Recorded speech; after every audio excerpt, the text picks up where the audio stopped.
Hello, everyone, and welcome to another episode of Getting Hammered. I am your host, Mary Katharine Ham. I'm here with my co-host, Vic Mattis of the Washington Free Beacon. And as usual, there is so very much news, Vic, including, this is how much news there is. So much that we're like, hey, if we get to all the governments in the world collapsing, perhaps we should tag those on at the end of the podcast. So we'll see. That's a teaser. You can find out which governments of major countries have collapsed in the last 24 to 48 hours. But before we get to all the news, how you doing, Vic? Hello, Mary Catherine. I'm doing fine. I'm hanging in there. You're right. It's funny. Usually December, things we like to get, things calm down a little bit. There's not a lot of news. We thought about this about the summer, midsummer, late summer, even in the middle of a campaign season, and there was news non-stop. Each of these little things would have been the biggest story we'd be still talking about, I know. Trump's first assassination attempt, France's government collapsing or whatever, Syria. But instead, we got to do this just crazy roundup. So really quickly, doing fine. I just want to say, I didn't get a chance to say on the last show how much I enjoy being up in New Jersey. I brought my father back up because he was visiting us for Thanksgiving. I brought him back up to Tom's River. I don't have to tell you, you've been up there, the neighborhood, where it's just it's like kind of, it's friendly, but in a sort of rough around the edges way. And I like that. And obviously there are things that they don't have up here, up there that they have here, because here it's very trendy. And then, it'll take years before something gets to Tom's River. And, I remember my mother asking me, have you tried a panini? Have you tried the panini? Yes. Pad Thai. Have you had pad Thai? Yes, I've had pad Thai. When they opened a TGI Fridays in Tom's River, it became for like 2 weeks the number one TGI Fridays in the United States, because it's like people were like starved for like action. I got to go somewhere. This is where we're going. On the other hand, so I make jokes about this. It's hard for me to get anywhere around where I live to a normal sort of, let's just say, a red checkered tablecloth Italian place where I can get a good veal parm. There's a couple old places further out in Arlington, Pistones, for example, one called the Italian Cafe, but just another, and good quality. Whereas up in Jersey, it's like every other block. You don't like one, you can go to another one. And I just want to, a shout out to a pizza place I love called Capone's. Nice. And yes, and I got a pizza there for myself and my dad, and it was sausage and broccoli rabe, and they call it grandma pizza. It's like a square pizza. And it's fantastic. And then on my way back, early on Saturday morning, I stopped by the Quick Check, filled up gas, had a nice chat with the gas attendant, because of course they, fill up the gas. That is a whole interaction that I never had until I was much older. I want to hear about that. And I went in and I wanted to just get a cup of coffee, and there was a special on a pork roll and coffee, and just a 2-for-1. I'm just like, I'm there. You're in heaven. Pork roll is basically like the official state dish, I mean, this is my bacon, egg, and cheese, I get home and I'm like, I need 4 bacon, egg, and cheese biscuits within 2 days, obviously. Biscuits, yes, of course. So, I mean, it's just nice being up there, and I look forward to being up there for a couple of days during the Christmas holiday. Mary Catherine, how are you? I'm doing pretty good. I was like, so we came back from Thanksgiving break, and, Steve and I view parenting as, like resistance training. You got to up the level of difficulty, and then your body gets used to that level, and then you got to up it again, right? So right now, that first mile is tough. We've gotten really used to having 2 toddlers in cribs, sleeping well. Yes, but one of them had learned to climb out due to her own resistance training and freakish strength, and she could trash the room in our absence, and we had to remove everything from it like it's a prison cell. Right, padded cell. Yeah, there will be no more Desitin in this room, young lady. That's right, the Desitin.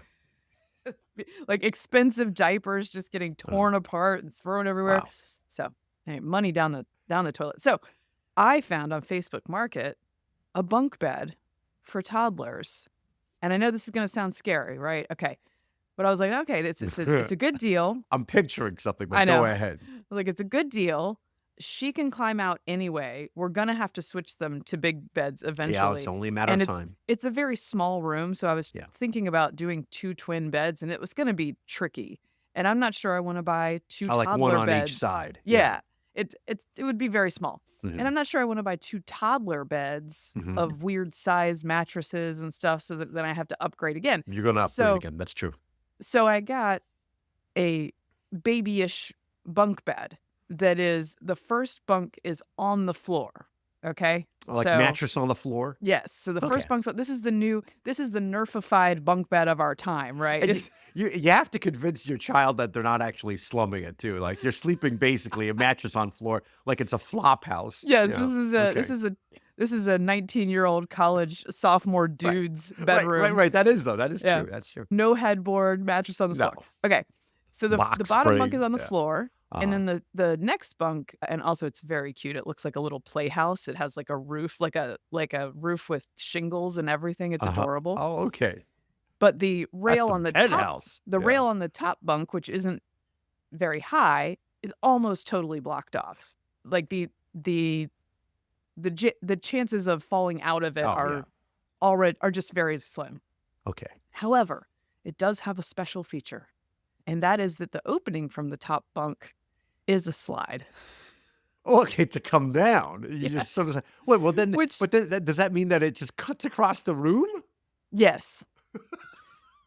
So this is very cute, but also sends mixed signals about what you're supposed to be doing in this room, right? Yes. So we have now been, I think we're like 4. You created, it's like a playground in your room. Yes. So we're now 4 days into this process of switching them. Okay. And I gotta say, about a 50% rate on them going to sleep. Just 50. Just hanging in the beds, going to sleep. Then there's about 25% where they're up and playing for a little while. Yeah. And then On they're the like, slide? and then they're like, we're tired. Let's go. Like climbing on the slide, sending things down the slide, dragging each other up to the top bunk. So there's about 25% of our attempts that end with the kids playing for like 30 minutes and then crashing and going to sleep, which is fine with me. Because like if they learn to do that, then we're good. They're also I'm happy to have them play in the morning by themselves in there. And then there's 25% where they just play and never stop. Forever. And then they lose their minds, as one of them is currently doing downstairs, if you guys can hear it. Then they lose their minds because they're so tired from playing and won't go to sleep. So look, I'm sure I'll get a lot of feedback that this was like a rookie mistake. Well, however, there is no perfect way to transition your kids to a big bed. Yeah. I felt like this had a couple of safety features that I liked. Okay.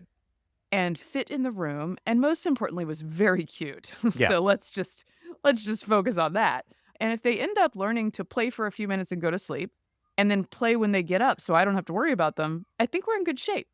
Now, I have a question for you, Mary Katharine, which is is the slide collapse or is it always permanently in slide mode? It is permanently in slide mode. Well, they're never going to sleep then. But they do sometimes. How do they get up to the top bunk? Is there a ladder as well, or do they just climb up the slide? There is a ladder on the one side. Which I'm sure they only rarely use, and it's really about the slide, I assume. We have thought about just removing it, but now they've had a taste of the slide, so I don't think we can do that. They're going to demand slide, and they're going to be dangling if they don't, And we did think about that before we attached the slide. We were like, should we just not attach the slide? But then you have to have something else to block that off. At any rate, I think we're going to turn out okay eventually. And have I mentioned that they're also sick? So the transition is like, it's okay. I feel like I'm of the mind that if you're going to have a hard time, you might as well pile the hard times on each other let's just gut it out. And it's going okay. Good. I would say usually once you get things settled and you're like, okay, we're in a good place right now, then they become too big for the bed. And then you do have a choice. I mean, these are traditional twins. Oh, okay. All right. So they are in those for a while now. Yeah. We had like a smaller bed for the kids, and at some point it's like, do you just treat them like Abraham Lincoln in the White House, where you ever hear the tour, they tell you that the feet were hanging off the side, That's what I was trying to avoid. I was like, I don't want an interim bed that I then have to upgrade again. Yeah. So here we are with a traditional twin, although the U.S. Postal Service, which for some reason is delivering one of the mattresses, has yet to show up with it.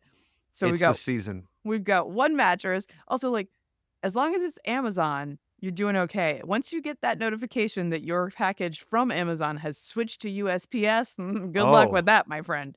Good luck with that. So one of them came from Amazon, the other one not yet. And we just put the crib mattresses on the bottom crib and we're like, good luck, kid. And he's like, sort of rolling around down there on 2 crib mattresses.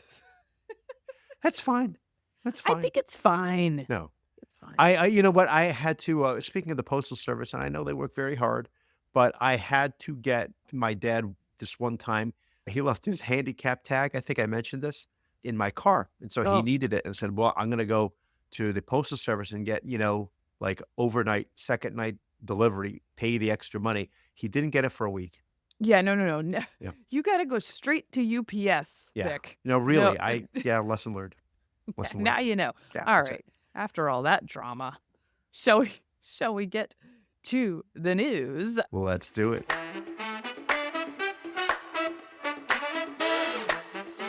There is continued fallout over the Hunter Biden pardon. There's also continued nonsense coming out of the White House. Not Biden himself, who remains in Angola on his trip, Yeah. but apparently President Joe Biden's senior aides are conducting a vigorous, this is Politico reporting, internal debate over whether to issue preemptive pardons to a range of current and former public officials who could be targeted with President-elect Donald Trump's return to the White House, according to senior Democrats familiar with the discussions. They are deeply concerned about a range of current and former officials who could find themselves facing inquiries and even indictments, a sense of alarm which has only accelerated since Trump last weekend announced the appointment of Kash Patel to lead the FBI. Patel has publicly vowed to pursue Trump's critics. The norms, Vic, we're preserving the norms. Targeted, there's sort of this presumption that they're going to find something. Well, yes, it does seem that way, doesn't it? Yes. We got to protect them in case they find something else that they did. I mean, this is the Hunter Biden thing, which is that, again, with this argument, and I just heard, Jimmy, sorry for that sound effect. That was my gagging of Jimmy Kimmel talking about, you're bleeping right. I would do the same thing for my son. Really, you would, after your 54-year-old son, who got his, sister-in-law addicted to crack and then was, spending a lot of time making pornos and millions of dollars on a board for a country that he doesn't have much knowledge on, but his father happened to be the vice president, the point man too. Sure, and Chinese companies too.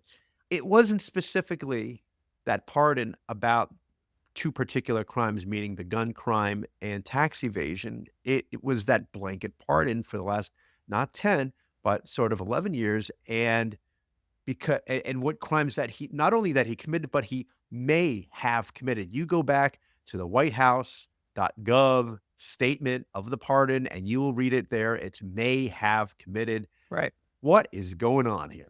Well, and now they're all talking to White House counsel to figure out if they can give themselves a similar breadth pardon. Yeah. And again, these are the people who told us that they're protecting the institutions and the norms from Donald Trump. Right. And again, we see a pattern where if you can imagine Donald Trump will do something bad, you therefore can do something much worse preemptively to protect yourself from the bad thing that you imagine Trump is doing. So this is a hypothetical action from Trump used to justify an actual action from the Biden administration. And I would say, look, he has said things along these lines. That is not untrue. But if you look at his actions from his first 4-year term, is Hillary Clinton in jail? Yeah, exactly. I'm just throwing that out there as a data point. And nonetheless, I think some of this is it worries them because of the ways that they themselves used the Justice Department and the wheels of justice to Frankenstein those felony charges, to come up with anything they possibly could, and a friendly jury in a blue area to get what they wanted. And now they're looking at it and going, could that happen to us? And due Yeah. to the fact that there are like countless federal crimes, literally countless, by the way. I read yesterday that Senator Mike Lee asked the Congressional Research Service to tell him how many federal laws there are, and the Congressional Research Service could not give him an answer. So due to that, Yeah. if your sights are really set on it, as the DOJ under Biden and other Democrats in other areas was on nailing Donald Trump, you can sort of come up with something. Yeah, no, it's to me, it comes across as a lot of projection. Because they're imagining what they would do in that position, and where, well, wait a minute, they've been in that position already. So that, I mean, that's the first thing and it's using, like, again, I made a joke in the last episode about Minority Report, but it's like future crime. Yes. They're just anticipating this is going to happen. Therefore, we must protect Hunter from being, constantly hounded. This is the big thing, right? This is, because he's been hounded. Has he paid a price? Has Hunter paid? Has he, for all of his various, these, alleged acts that he has committed? Has he? No, he hasn't. I mean, look, you think about people who've been pardoned historically, and I think about Donald Trump pardoned Rod Blagojevich, right? The former governor of Illinois. And that was his crimes were very blatant, obviously. He had done some time. Most of these people do time and they get their sentence commuted. They get pardoned. This is the preemptive blanket pardon for somebody who hasn't had to, pay his debt to society and is just getting off scot-free yet again. And I wanted to mention this. I forgot on the last show because people talk about, they could have found a reasonable deal for Hunter for the tax evasion, right? What was it, $1.4 million? Mm-hmm. And he wouldn't have had to go to jail. First of all, that was the original very suspicious plea deal between prosecution and defense that the judge was like, wait a minute, this doesn't sound right at all for any and all crimes, possible, future perhaps. That's the first thing, okay? So that is not reasonable to me. The second thing is, people go to jail for tax evasion for far less. So our friends at Americans for Tax Reform, they said in 2023, 363 Americans were sentenced for tax fraud. The average amount that they cheated on was about $360,000, right? Ooh. And the average sentence was 16 months. Yee. So we're talking zero. So you're telling me that what Biden said was correct. His son was treated differently. He was treated differently. No, and he was telling the truth like he always does. He said, tell the truth to the American people. Oh, you just got to be honest with the American people.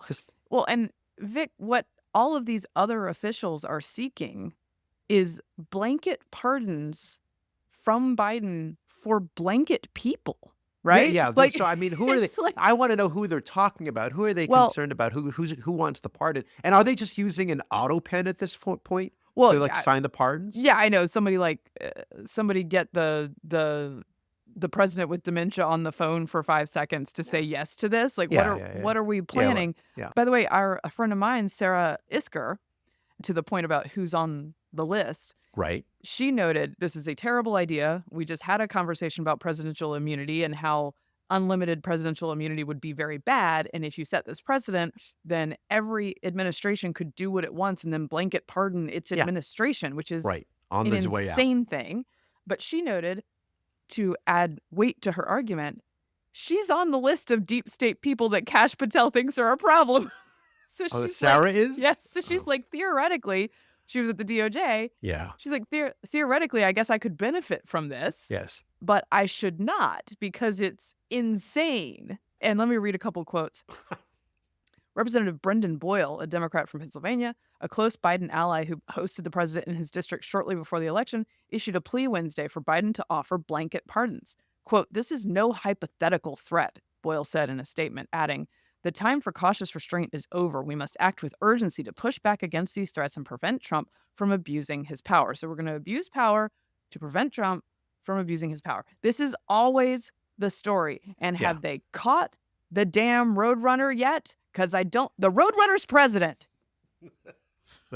No, I mean, you might as well pull a South Korea and say we need to declare martial law to prevent Trump from declaring martial law. Yes. No, they would. Yeah. They would. He must be stopped somehow. Jeremy Rapkin would do it, One of the folks who is a left. Not Jeremy, sorry, Jeremy Raskin. Sorry. Jeremy Rapkin was a professor at Cornell and also, I think, at George Mason. Or a really nice guy. Sorry, Professor. We apologize. Whoa. One of the left of center commentators who has spoken sense to Democrats, I think, throughout this election and now post, had something to say about this. We noted the other day the responses of Stephen A. Smith and Dave Portnoy, who are sort of sports guys. This is politics adjacent. Oh, right. And that the Hunter Biden pardon rubbed them the wrong way. Right. Here's Charlemagne the God, once again, showing up to, well, tell the View ladies something they don't want to hear. Of the criticism is valid because, Democrats stand on this moral high ground all the time. And, they act so self-righteous. The reality is he didn't have to say anything in regards to, whether or not, his son wanted to be pardoned. He could have said, hey, man, I'm not focused on that right now. But since they were calling Trump a threat to democracy and they were saying that, nobody's above the law, but they were speaking about him, that's what they were running on. So when he kept saying things like, nobody's above the law, I respect, the jury's decision in regards to my son, he didn't believe that. But he didn't have to volunteer that lie to begin with. I'm going to stop you for a second. Uh-oh. Only because you don't know that it was a lie. We don't know why he changed his mind. You really think he just changed his mind over Thanksgiving weekend all of a sudden? No, I'm going to tell you what I think. Okay. Yeah. I think he changed his mind because he got sick of watching everybody else get over. I'm dying to know. You're leaving me on the. I'm just like on the edge of my seat. Do you want to hear? You want to hear Whoopi jump in? Here we go. I'm so scared. And this is just my feeling, because at some point you get to the place where you just go, so I'm just going to follow the straight and narrow always, because that's what's expected of Democrats. But that's their fault. They're the ones that go out. They're the ones that go out there and they stand on this moral high ground. Listen, they don't have to do that. I'm a Democrat. Tell me what the moral high ground is. The moral high ground is nobody's above the law. I respect what the jurors are saying. He don't have to do that. So we're mad at him because he changed his. Oh no. By the way, I'm not mad at him pardoning Hunter Biden. But you sound like you're mad. No. If I can get in on this, I actually think it went further, and this is one thing we really disagree on. Joe Biden made a point of saying we stand by our institutions and the impartiality of the Department of Justice. Yes. Democrats ran on that. This same DOJ indicted Hunter Biden. We shouldn't be saying it's corrupt like Donald Trump does, but then in his statement pardoning Hunter Biden, he says that it was a political pursuit by his own Department of Justice. Can you explain to me why it is that when Joe Biden does something, everybody clutches their pearls? He's wrong. Nobody he lied. has criticized Donald Trump more than me or Charlemagne the God. I'm sorry. Yeah, people have criticized him more. I've criticized him more. We've all criticized him more, but you're missing my question. Okay. My question is, what is it that makes people flip out with Joe, but we don't have the same kind of thing? Well, I don't think people are flipping out with Joe. I think Democrats are flipping out with Joe because Democrats believe that they don't represent what he's currently representing. But that's just not true. That's why I say they stand on this moral high ground that simply does not exist. And they stand on this moral high ground that simply does not exist. Wow. I mean, the man is seeing it clearly. Yes. And Whoopi's like, but I just want to change my position every 3 minutes and then yell at everyone else and tell them they changed their position. Like, well, this is her thing. Is like, what's wrong with changing your mind? And you can give him the benefit of the doubt and just say, sure, that's exactly what happened. Last weekend, he said, you know what? I felt this way, but I no longer feel this way. But I kind of think there was a little bit more to that decision made on a Sunday night before he goes to Angola. And I don't mean the prison in Louisiana. But he's going to Southwest Africa, and it had to do with potential crimes he may have committed in the last specific 11 years. So I'm not buying I just changed my mind. And as we know from other news outlets, he'd been contemplating this for quite some time. Can I tell a quick side story that is just hilarious and also both pertinent to The View and to the Hunter Biden pardon story? Mm-hmm. Ana Navarro, a cast member, panel member at The View, former Republican, tweeted, Woodrow Wilson pardoned his brother-in-law, Hunter deButts.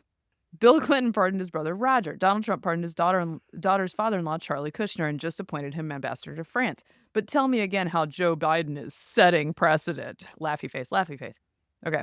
So when Twitter calls her on this and Community Notes calls her on this, what they find is that, surprisingly, Hunter deButts was not a pardoned relative of Woodrow Wilson, And in fact, that might be a hallucination from ChatGPT, which is a real fickle research partner, right? Right. So what she probably did or had some assistant do is plug in Of course. other pardons to ChatGPT. Yeah. It spits this back at her. She adopts her condescending tone. Right. As if she's a historian. Takes She the moral knows high these ground things. and Yes, says, ha yes. ha ha. Yeah. But what about Hunter deButts? Yeah. We all know Hunter deButts so well. I was thinking, as soon as you said that name, I thought to myself, is this like, in The Simpsons, Hugh Jazz, Yeah, Amanda was that Amanda Hug and Kiss? Was that a red flag for you, Vic? Right. Because for a lot of people it was. Right. So someone reproduces these results on ChatGPT and notes that this is not real. Wow. And she responds, "Hey, Twitter sleuth, thanks for taking time to provide context. Take it up with ChatGPT," and copy and paste the ChatGPT that she copied into her tweet and passed off as research. It should be embarrassing, but I don't think she's capable of it. No, they lack shame. She just was like, yeah, I use ChatGPT. I think you guys need to be upset with ChatGPT for being Right. wrong. Suddenly it's not her fault, So, I pretended to be George Kearns Goodwin, but now it was the computer. Esquire, by the way, had to delete a false story about George Bush pardoning someone because I think probably that writer also got it from Oh, yes. a ChatGPT inaccuracy. And I think this is revealing. It's nice to know that these folks have been using this for their research. As you know, Vic, you and I get our research wrong organically. Yes. No, we dig in and sometimes we go into the inner recesses of our brains, but I don't rely on ChatGPT for this. Yes, the Bush falsehood was that it had been going around the internets and social media that George H.W. Bush had pardoned his son Neil because of, and they throw it out there because of, SNL, not Saturday Night Live, but Savings and Loans. Oh yeah. And I'm like, can you really explain? Do you remember that? Because if you could explain, if you can remember, go back in time and remind me about the name of the bank, which in my mind was Silverado, but I can't even remember. That's like a movie. So, or it's like, why don't you just throw in BCCI? Oh, you're right. Silverado Savings and Loan. Hey, how about Look that? at you. This is what happens, kids, when you come home from high school and you read Time magazine. Back in the day, let me tell you, those Hugh Sidey columns, they're amazing. Still, they hold up. Done. See, Okay. now, Ana Navarro could have used you, the Yes. Esquire. Again, my foggy memory, but I still remembered Silverado. I just want to say also, I get a kick out of, everyone talking about Hunter, be above the law, right? Mhm. Everyone's saying above the law. Just as Hunter deButts once was. Hunter, oh yes. And all I can think is, that saying about denial is more than a river in Egypt, right? And now you can say that, above the law is not just a Steven Seagal movie. Which it's about Hunter. It's a great There movie. you go. All right. Okay. Well, both Hunters have been pardoned. deButts. Shall we do a brief discussion of, it looks like it's unclear whether the Pete Hegseth nomination is in sure. some trouble. Yeah. I'm not sure that it is. The sort of conventional wisdom is that it might be. And I think some of that is because, notably, I think Lindsey Graham said, with this Yeah. series of stories about him, that he was having some questions. He's continuing to do meetings on the Hill. We can run through the stories real quick. The New York Times ran, I think, an out of bounds story about a letter from his mother during one of his divorces where she was Mhm. mad at him about how he was treating women and this situation. She has said, That's that right. that they've repaired things, and this letter was leaked not by him or her, but by another family member or somebody who had access to this letter. Sure. It's pretty shady. I would say, I was trying to think of an equivalent for Democrats of like a thing you would report on that would be pretty salacious and emotional Yeah. and Deeply personal. deeply personal. And I thought of, do you remember Ashley Biden's diary? Oh, yeah. That's When right. a couple found her diary in a Yeah, they rental found it. property. And then, if I remember correctly, not only were there like potential charges for them for shopping this diary, but the press was like, there obviously should be punishment for Yeah, these people for merciless. shopping. Like they not only didn't take the diary Yeah. and anything that was in it, they doubled down and said, oh, these people should definitely be like shunned and punished. Like, they would have had a field day if it was for Trump. So that's the difference in how these things are treated. So that's one. There was an allegation of sexual assault from a gathering, like a conservative gathering, where this has been sort of run through on the facts by a bunch of people. I have read the police reports and all that stuff. It seems quite clear. Yeah. There were no charges brought, even by a DA who was inclined to bring this kind of charge. Right. There are several witnesses that say that counter her account, which is that she was drunk and doesn't remember this and was violated. Counter to that, there are several witnesses who say he was the drunk one. Yes. She was the sober one. Right. There's video of her leading him away from a party. Yeah. He was not married. She was. Yeah, the husband was at the hotel. Yes. So that one, to me, pretty clearly looks like someone who got a settlement because he was trying to get out of this storyline, but she had not a lot of there. He was, you know, and if you read that story, the husband was looking for her. You know, hey, honey, where are you? At 2 a.m., whatever. She comes in at 6 a.m. and then just crashes in the couch or whatever. And then a couple days later, wait a minute, this thing happened to me. Yeah. So that one has been, again, I think on the facts no charges were filed. Yeah. I think on the facts, like I'm very resistant to people being Kavanaugh'd. And certainly Brett Kavanaugh, I think, lived a life that's basically beyond reproach. And nonetheless, they tried this on him. Oh, my gosh. Look, Pete Hegseth has several marriages. There's going to be baggage here. This is part of the story. However, this kind of thing, if you look at the actual facts, didn't look very reliable to me. And now there's NBC reporting with all anonymous sources accusing him of drunkenness in professional settings, even before he goes on air or on air. They didn't reach out to any of his co-hosts who do a morning show with him regularly, who would notice these things. You should at least reach out, even if you think those people... And particularly in the morning. Yes, right? So you should at least reach out to those people. Will Cain, Rachel Campos Duffy have come out publicly and said, this is nothing like I've ever experienced. I haven't worked with him frequently, but I've never seen anything along those lines at all. I've known him for a long time and never seen anything like that. And I just think, like, named sources greater than unnamed sources. Right. Can we just do the journalism well? And the answer is no. The answer is no. Let me ask you this, Mary Katharine, since you're an on-air personality. Is there a sort of a morals clause? Like, I know, for example, CNN has various little clauses like the SCAR clause, right? Where, God forbid something happens to your face, they have a right not to air you, you know, because it's TV. I like to call it the getting fat clause, but go ahead. Okay, right, exactly. They make a joke about that in that great movie Knocked Up about, like, bring it back in. After you have the baby, bring it back in. Is there something about that with a zero tolerance policy for alcohol or appearing intoxicated or on air? I mean, I think there's a general...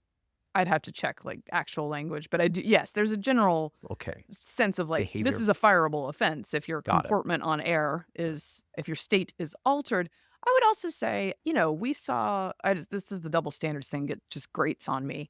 We saw that clip of Kamala Harris post-election where she's clearly you could almost smell it. The smell was coming out of this screen. You know, she's clearly impaired. Yeah. It was a 16-minute Zoom call. I watched the whole thing. She's stumbling over her words repeatedly. She looks impaired. My favorite line was the fight continues. The fight must continues. Again, she looked tired. Well, here's the thing. Yeah. That's what they say about me. Yeah. There's a curiosity gap. Yeah. Right? That's right. She ran for president. There were all sorts of rumors. We didn't talk about that openly because we had rumors. We didn't have people on the record, right? But the press is only interested in it from unnamed sources and rumors when it's the guy who might be the Secretary of Defense, not the person who might be the President of the United States. Right. Again, we didn't explore Biden's incapacity either. That was for the longest time, and of course, cheap fakes. Quite the opposite. We were assured that this is the best Biden. You know, just running circles around people. Yeah, and the rest of us are crazy to think otherwise. I was curious about the drinking allegations because I just wasn't, in our line of work, that's not really a thing. You know, who among us? Mary Katharine, do you remember when Richard Starr, then managing editor, and I interviewed you? the first Oh, time. yeah, we had several beers. Yeah. Yeah, so I'm like, what are they talking about? I was reminded of, when I wrote the vodka book, I spoke with Dan Oliver, who had worked in the Reagan administration. It might have been the Federal Trade Commission. And he said when he worked as a young lawyer in a law firm, back in the Mad Men era in New York and in the 1960s. And the senior guys would tell him, if you're going out to a lunch, make sure you're drinking whiskey there. That way, when you come back to the office and deal with a client, they can smell it on your breath and not think that you're just being stupid because you're drunk. They like because of the vodka. Then there's like, what's wrong with What's this this guy? guy? What's wrong with this Yeah. guy? So make sure they can smell the alcohol in your breath. Now we live in such different times. Right. Yeah. I do think, there have been plenty of occasions when people have been on air that people go, what's happening there? Oh, yeah. We're sure. we live in DC. People go to a party and then they do a TV hit. Like you've been to a Yes. cocktail hour and then Yeah. you do that. Frankly, and I've said this publicly many times, when I was so nervous to be on O'Reilly's show back in the day, I would routinely have half a beer before I went to be on the show Just to take a little edge off. because it would make me capable of being myself, which is the Yes. object when you're like too nervous to be yourself. Right. And so I did that That's funny. every Monday. I'd walk across the street to the bar across from my office and I would order a beer Yeah. and drink half of it. And then I would go do my TV hit. So like, that's the oppo on me, everyone. But I guess like I said, I'm not sure that this is in trouble, except for the fact that Lindsey Graham is against, and then there have been names floated. Yes. And that to me is the tell that something's going on here. They might also be ticked because I think the transition team, because I think that he didn't disclose the agreement he made with this accuser. Yeah, I mean that's So- that's the problem because on the one hand, I would give in this particular case, in this particular instance, Pete Hegseth the benefit of the doubt. On the other hand, when you are approached by a president-elect to possibly be the Secretary of Defense or any appointee for that matter or a nominee, you do owe it to the team to let them know, hey, there's just something you should know about, and rather than just hope it doesn't come up because Right. it's going to come up. They're Right. gonna they dig into all these things. So there's that. And then the names that have been floated are Ron DeSantis, governor Yeah. of Florida, and Joni Ernst, senator of Right. Iowa, both combat veterans, both competent people. I think they would be great choices. I would be happy with either one of them. They might be more conventional choices. Again, I'm sort of resistant to and wary about people getting taken out by things that aren't substantial. And I just want to make sure Right. those things are substantial. Yeah. DeSantis, I don't know why he would take it. It doesn't seem like a great political move, except that if he really is jonesing to be an executive of something that's very hard to manage He likes that. Yeah. and needs reform, the DOD would be a good Yeah. place. Yeah, I know. Oh, yeah. I mean, again, governor of Florida, you're basically, a head of state for a small country. Right. And if you know how to run that and can turn things around, whether it comes to disasters or it comes to institutions, education, like as he did with the schools in Florida, then yeah, he can easily take on an organization that the Pentagon itself has maybe 30,000, I think, employees, Right. in office and overseeing several million men and women in uniform. Yeah, he can do it. Yeah. I think it'd be good for us. And he's term limited. It'd be And good it'd for us. Would it be good That's for him? the thing. Like Yeah. he probably wants to Yeah. do the next 2 years as governor. Right. So If he can last, the question for all of these nominees, right? Right. Which all sounds great to me. Mike Walz, Marco Rubio, and possibly Ron DeSantis is how long can they last in a Trump administration? Yeah. Well, That's especially Ron DeSantis, who literally ran against him, I think is a tricky balance. Like I said, I think we would benefit from a Ron DeSantis there. I'm not sure Ron DeSantis would benefit from being at DOD, but I would certainly have confidence in him. At any rate, that's where that stands at the moment. Hopefully, you know what's going to happen. News is going to break immediately after we finish. Yeah, I know. Recording. By the time the show comes out, Hegseth will have stuff down. DeSantis is the nominee. So just, Yep. okay, Yep. apologies. All right. I want to talk about the postmortem Yes. of Sure. so 3 people went on the Pod Save America Right. podcast. Very popular show. That is a podcast run by, I'm just going to call them the Obama Bros. Yeah. Favreau, Dan Vitor. Pfeiffer, Tommy Vitor. It's very successful. It's widely listened to. 3 officials from the, or was it 4? 4 officials from the Harris campaign went on that show to talk about what went wrong. So it was Jen O'Malley Dillon, who was the original Biden campaign head. Yeah. David Plouffe, who's an Obama guy who was imported after the candidate change. Quentin Fulks, who worked on the original Biden campaign and then carried over. Mm-hmm.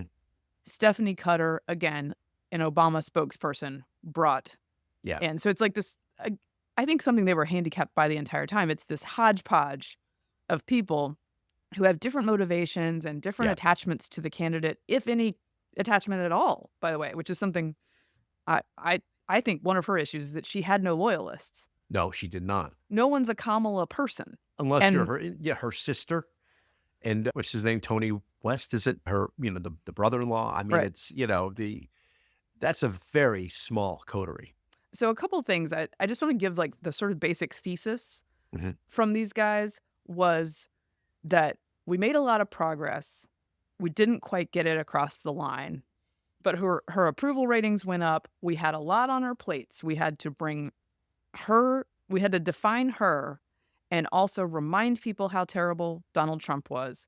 And we had 107 days to do it. And by the way, we did it pretty well in battleground states where there was less of a rightward shift than there was in other states. So that's their argument. That's the spin, yeah. That with $1 billion and 107 days, that it was close but no cigar, and that they should be given credit for that.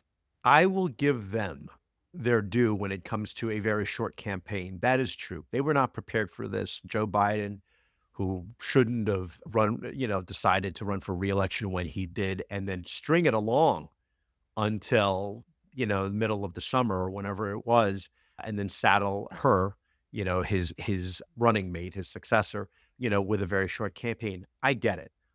On the one hand. On the other hand, you have the press very excited to have her and pushing very hard for what's wrong with you Americans. Don't you want the first Indian, Black, female president, partly raised in Canada, or whatever else you want to check off any boxes, it's there to be president against Donald Trump. I mean, nobody wants Donald Trump. I mean, it's like, who can be, and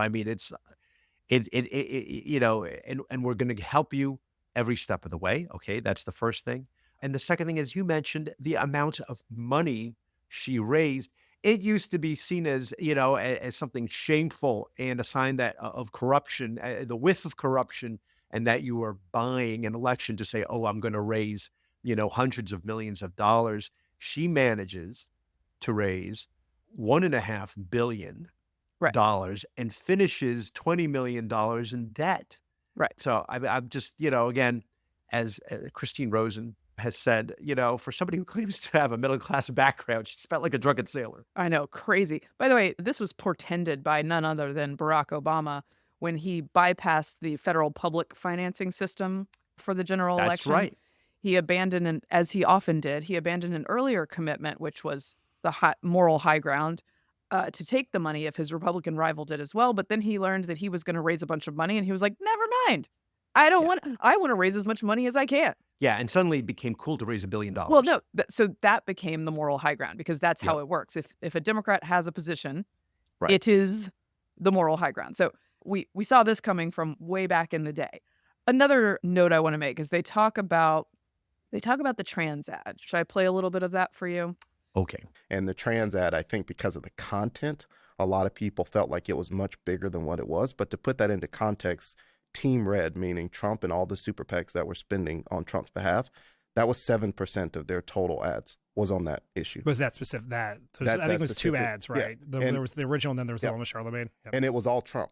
So Trump spent, 37% of his, $200 million on that ad, but Trump wasn't the only spender. Nope. We were getting hit across the board. And so you have to take into account what all the super PACs are doing and play off of that. And I think that's what Trump was doing. His super PACs were hitting us on the economy, immigration, and crime. And Trump even started hitting us on immigration. And I think the veracity of which we came out of the gate and responded to that They weren't expecting that from us, and then they backed off of that. And at that point, they started going into it. And so it is easy to say with the kind of resources that we raised, we should have been able to do everything.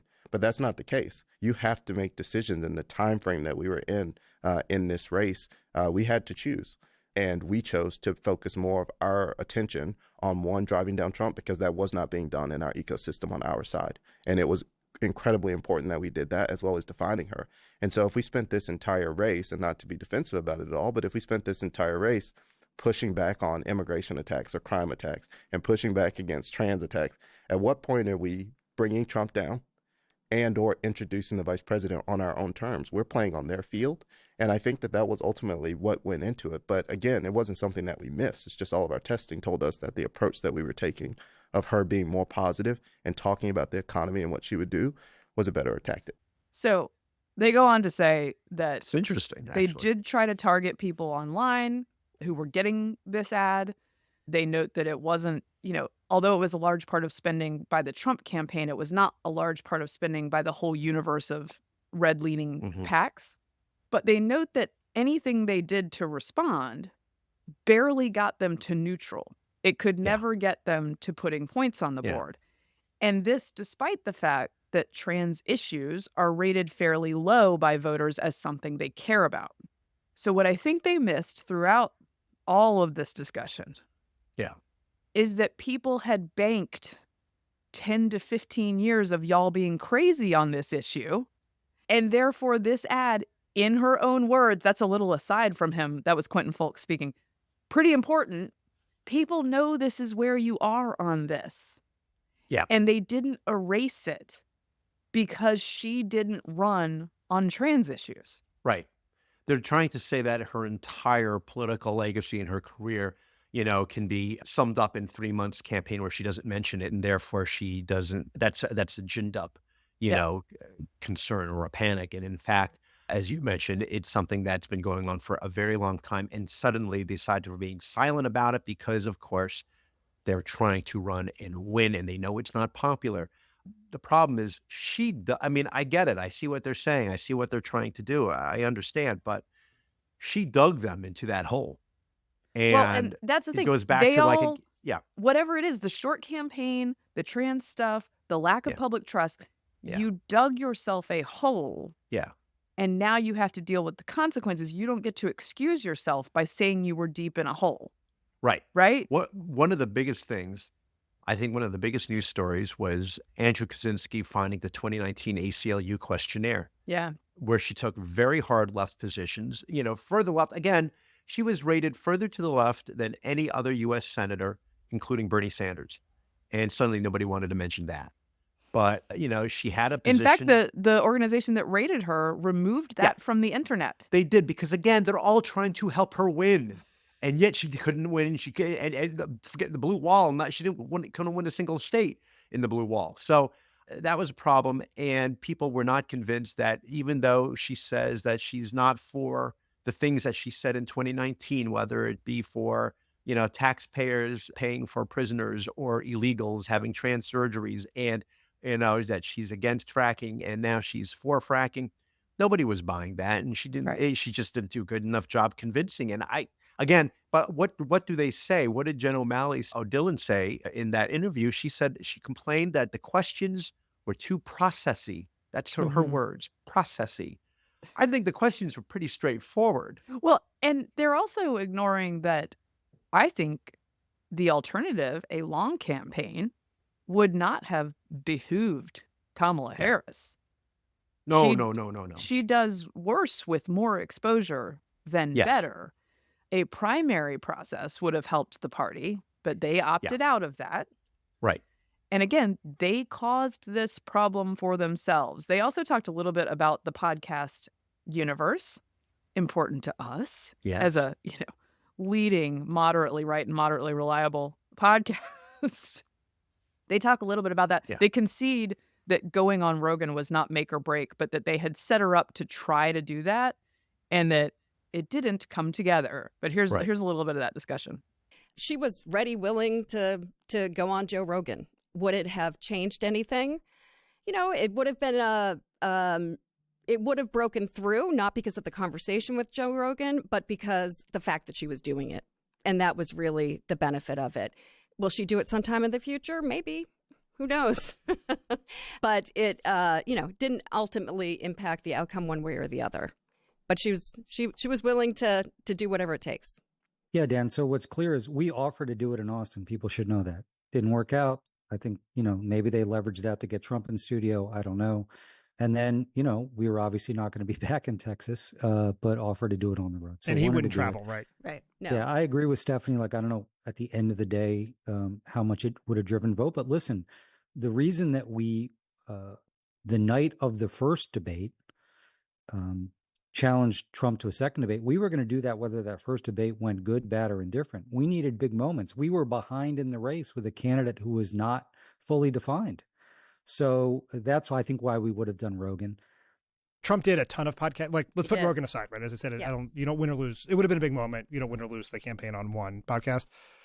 That was the core of Trump's media strategy, was to do a bunch of these podcasts. They were not political podcasts per se. They were probably political adjacent, right adjacent. It's my understanding that you guys wanted to do a bunch of the larger, more popular, not specifically political podcasts.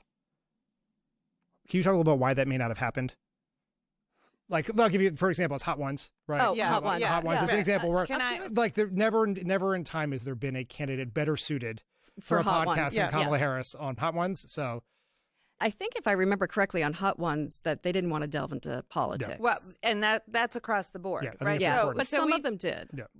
We had, I think, real opportunity for some core podcasts that hit key constituencies. On the Smoke, Club Shay Shay, she's everywhere we could, we did it. But I do think we had a lot of support in a number of, athletes and others that were just not super interested in getting their brand caught up in the politics of this campaign. So a couple things. I think it's interesting that a place like a Hot Ones or mainstream popular venues would say no to her. I think it maybe portend that to borrow a Kamala Harris page, the page was turning on the cultural vibe shift during this election. Yeah. I think part of it, they note also, and I thought this was interesting, everywhere that Trump went on a podcast, they were also welcome. Yeah. She says that at one point. She says everywhere that he tried to be, we could also have been. Yeah, equal opportunity. But that on the mainstream to left-leaning side, obviously they wouldn't hate Trump, but they would. No. But they wouldn't even take her. I think part of that is that Democrats have made conversation scary. Yeah. Because they love to cancel people. Yeah. And the people that Trump was going on with are freedom podcasts. They are free speech podcasts. They are places that are like, yeah, sure, Harris could come on. Yeah, sure, Trump could come on. We're not afraid of having conversation, which is something I think that the left has turned into a pretty hot potato for anyone who wants to maintain their mainstream credibility. And so people were gun shy about it. Also, Trump, this is another indication that he sort of transcended politics by doing these kinds of conversations. Yeah. I don't know. I thought that was interesting.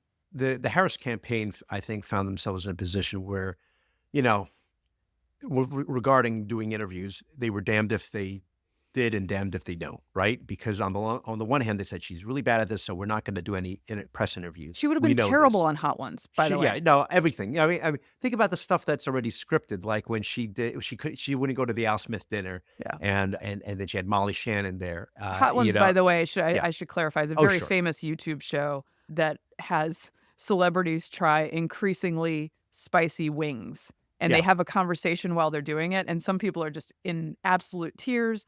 Other people are total badasses and just sit there unfazed. It's very entertaining. I would love to do that, by the way. But, I mean, even the stuff that's scripted, she does terrible at. And so then they're like, well, she's getting hit hard because she hasn't done any of these interviews. So we got to get her on the interviews. And she does the interviews and she bombs. And so it's like it was a lose-lose for them.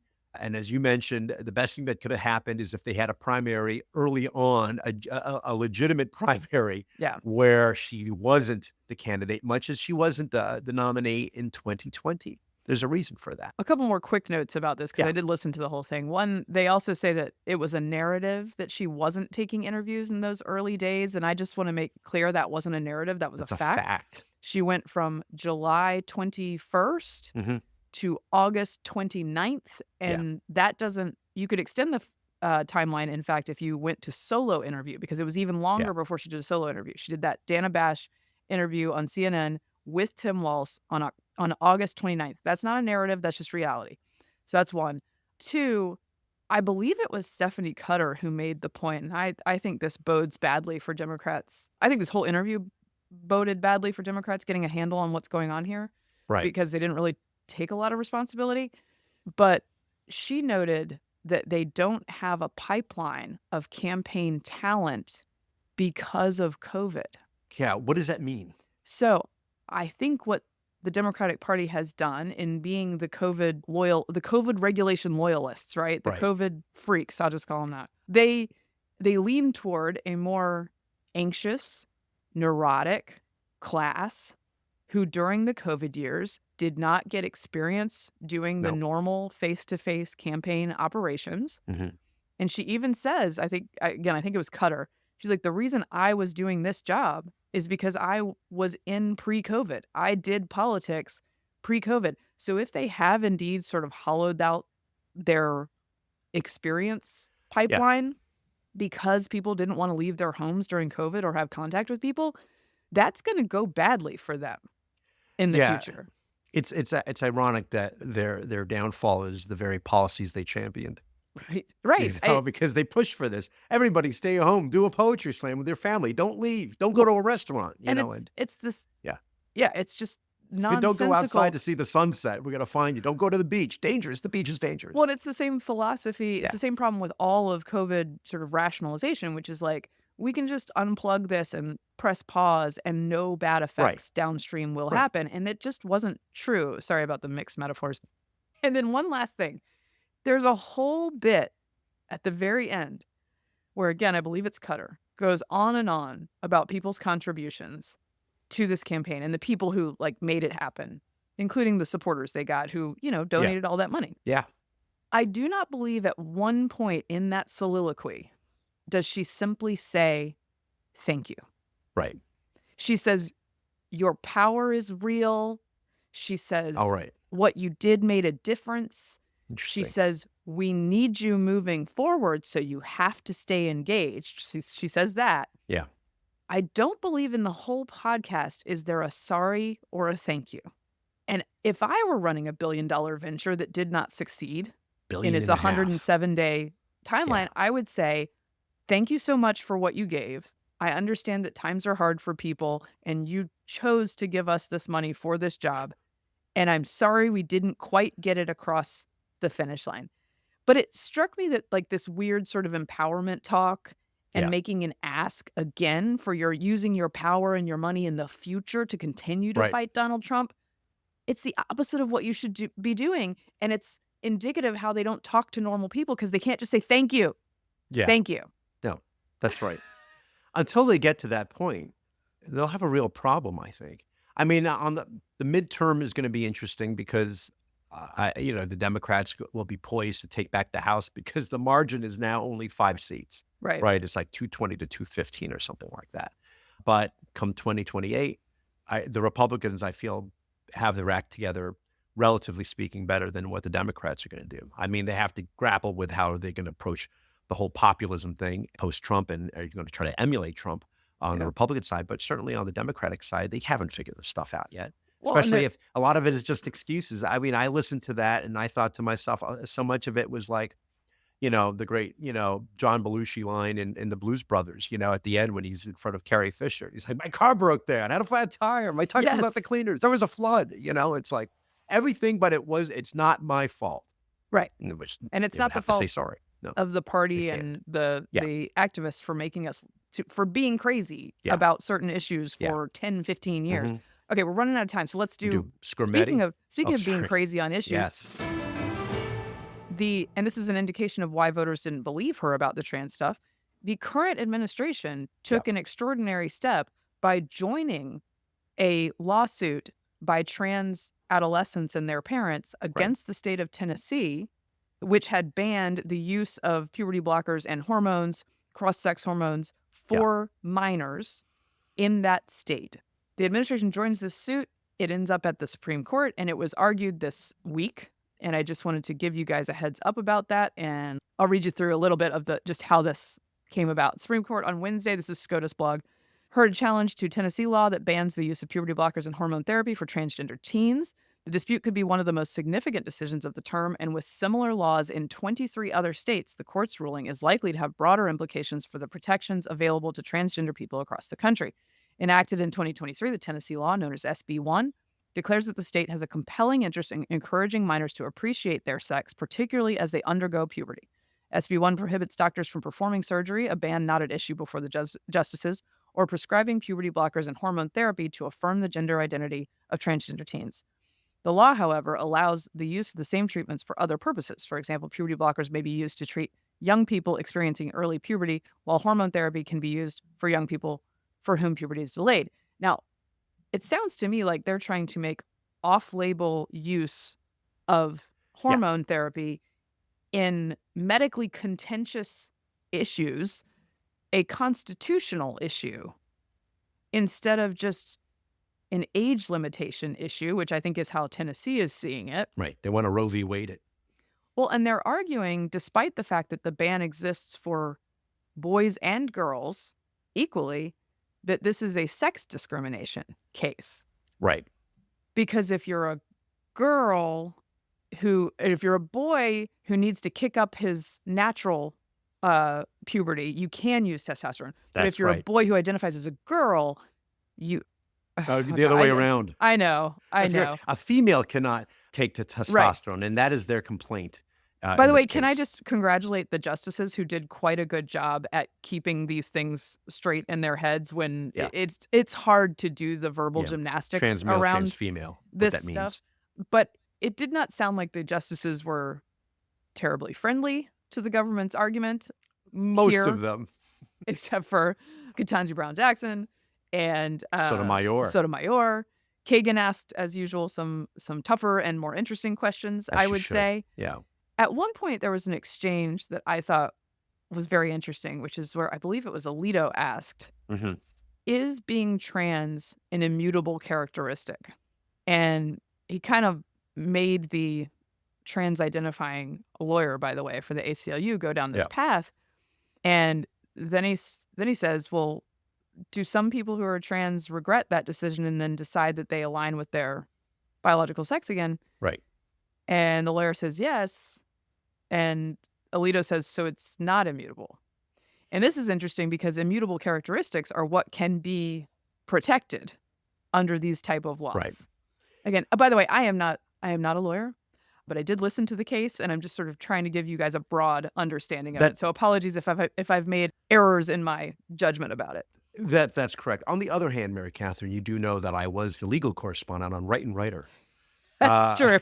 And so the thing that jumped out at me was how often the Solicitor General representing the Biden administration, the U.S. government, Elizabeth Prelogar, would use the term gender assigned at birth. Mm-hmm. And I think that's the big problem here because, on the one hand, there are people like us who will say, well, who exactly is doing the assigning? The doctor? And on the other hand, they feel like, this is something that is basically subjective. There was an amicus brief that was submitted by Mary Hassan and Eric Nissen, and I think they're at Ethics and Public Policy Center. And basically, they just said, look, what it comes down to is there's two visions, right? One is how we see things, which is we don't identify, we simply are. Right. You are born this way or that way.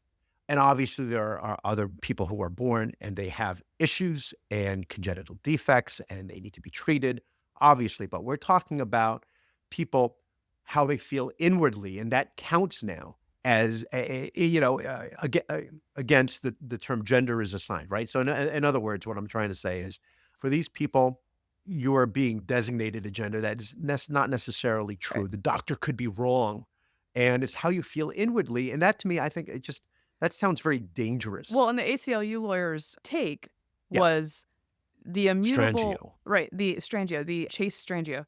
The the condition is that your feeling inside you does not align with your physical sex, right? Yes. Except as Alito rightly points out, if that's the immutable characteristic, it's not immutable because often people will change and then regret it or think they're going to change and then not, and then decide that they are aligned. Because I think he also references, which I think is clever, gender fluidity, because the term fluid suggests that this is not immutable and therefore not as protected as they would like this to be. I would also give props to some of the more conservative justices, shall we say, for saying, well, you know, Europe has been on the leading edge of this, and now they're pumping the brakes and saying we shouldn't be prescribing these kinds of medications, treatments, and surgeries for teens based on what they have seen for quite some time now. And their question is, if Europe is doing this, should the Supreme Court really weigh in to, quote, constitutionalize this particular issue? That's on the one hand. On the other hand, Mary Katharine, Justice Sotomayor said, well, look, quote, every medical treatment has a risk, even aspirin. So there you go. They also, they argue, which seems on its face wild to me, they argue that there are no appreciable differences between taking hormones for your aligned biological sex and doing it cross-sex. Right. That there are no appreciable risk differences in that situation. Fine within your rights. And this is one of the things that the court said several times over, should we be involved in adjudicating this because this is like science stuff? Right. And what annoys me about the government's argument is that they do often just conveniently put aside or exaggerate the actual data on this. At one point, Strangio is asked about the Cass report, saying there is no robust evidence that this prevents suicide in these young people. And Strangio just says, I think there's other evidence that should suggest that it prevents suicidality, not completed suicide. It's like, okay, but there's a lot that we don't know, and they just want to make this into a law. It's very concerning. And then I just want to also throw in Ketanji Brown Jackson, whose chief concern was that this is a slippery slope from preventing people from having these sort of treatments to preventing interracial marriage. You know, I haven't gotten... That's where we are. I gotta revisit that part of the argument because I don't know how that one comes together. Something. Okay. Anyway, it is a big deal that is at the Supreme Court, and we will find out more about that as this term goes on. So there's your crash course in it from two non-legal experts. And yet again, semi-legal. When we come back, we're going to have to do an around the world. I know. Okay. France's government collapsed. Tune in next time. That's right. South Korea no longer on martial law. They're trying to impeach the president. And in Syria, you have a situation of rebels being supported by Turkey's Erdogan, who are terrorist related. And then you have the government of Assad backed by Russia and Iran. And I just want to say, as Jonathan Schanzer said from Foundation for Defense of Democracies, and Schanzer told the Free Beacon, that's like choosing Alien versus Predator. So that's where we are. Okay. I do have a quick correction, Mary Katharine, too, actually. Oh, no. Yeah. Listener Jim McCabe reminds us, Terrell Owens spiked the star at Cowboy Stadium as a 49er. Oh, but as Jim says, quote, in doing so, he became a natural eagle, but years later. Okay. And the other one is not even a correction by us, but I'm going to give him the correction, which is James Carville was recently quoted saying how, he and Tucker Carlson, they go way back. He knows all about him. And he mentioned Tucker's affiliation with Kash Patel because, of course, Kash Patel was a partner in the Daily Caller. That was Neil Patel. Oh. Okay. Yes, that's correct. That's right. No, Okay, that's it. If you want to, look up Glenn Ross Patel. There's a very funny clip about that. Okay, listen, that wraps up this episode of Getting Hammered. Remember, you can subscribe to us on iTunes, Google Play, and YouTube. You can follow me on Twitter at Victorina Mattis. I'm at MK Hammer on Twitter, at MK Hammer Time on Instagram. You can follow the show at Getting Hammered Podcast on YouTube and Instagram and see our shining faces most of the time. Also, next week, we got to get into the United Healthcare CEO. Oh, my gosh. Murdered in the street in New York City. And not just that, the reaction of far too many, including Taylor Lorenz on the left, bad takes, justifying and even celebrating this death. We did not get to that today, but I feel like we should. So, coming next time, thank you for getting hammered responsibly. This has been a Nebulous Media podcast.